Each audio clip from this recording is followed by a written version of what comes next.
Our museum is over 130 years old, and since the very beginning, the aim of the museum and objective of the collection has been to reflect in a complete way the historical process undergone by those nations and cultures that used to inhabit the vast Russian Empire. Head of the Department of Archaeological Monuments and Doctor of Historical Sciences Natalia Shishlina spoke with us about how in the 1970s the Historical Museum received the findings of the Khorezmian archaeological ethnographic expedition of the Academy of Sciences. The expedition was headed over many years by the outstanding scientist and academician Sergei Tolstoy. Work in the lower reaches of the Amu Darya made it possible to study numerous archaeological monuments of pre-medieval times, such as encampments from the Stone Age and settlements of the Bronze and early Iron Ages.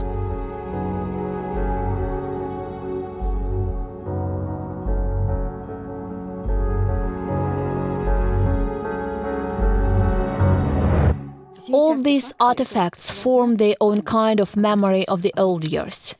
The Bronze Age. How can we imagine that time? How did the people live in the southern Aralsi region and in the estuaries of the largest Middle Asian rivers of the Amu Darya and Zarafshan? Here you can see a unique collection that originates from the ancient lands of Khorezm. These places were humming with life starting from the 4th century BC, when the boundless deserts and steppes were being explored by hunters and fishermen.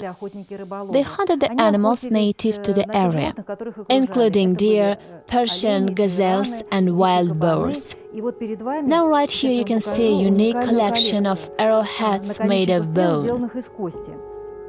The main materials used at those times for producing trade tools and weapons were bones and stones.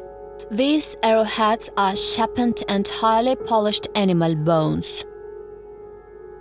Among the findings from long-forgotten historical times are also some highly unique artifacts, like the stylized figure of a horse from the Yakyaparsan settlement dated the 8th-7th century BC. We link the golden age of the estuary with the beginning of a new historical path in the appearance here of farmers.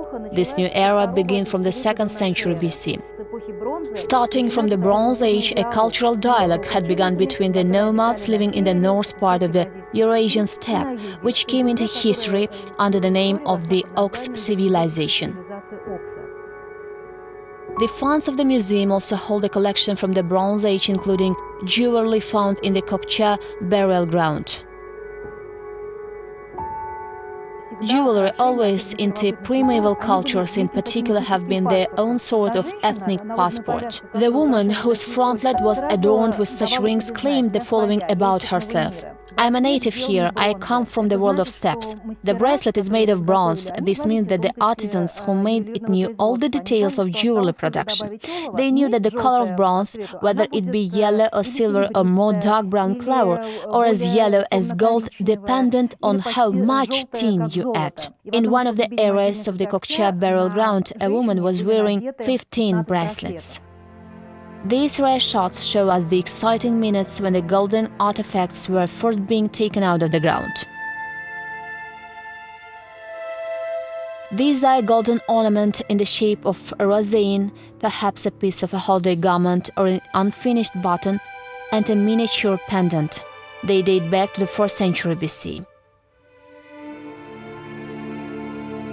Ancient unknown artisans were also good at pottery. During the excavation works of the old Khorezm settlement, archaeologists found several workshops where polished ceramics were produced, including with red engobes and simple clean patterns.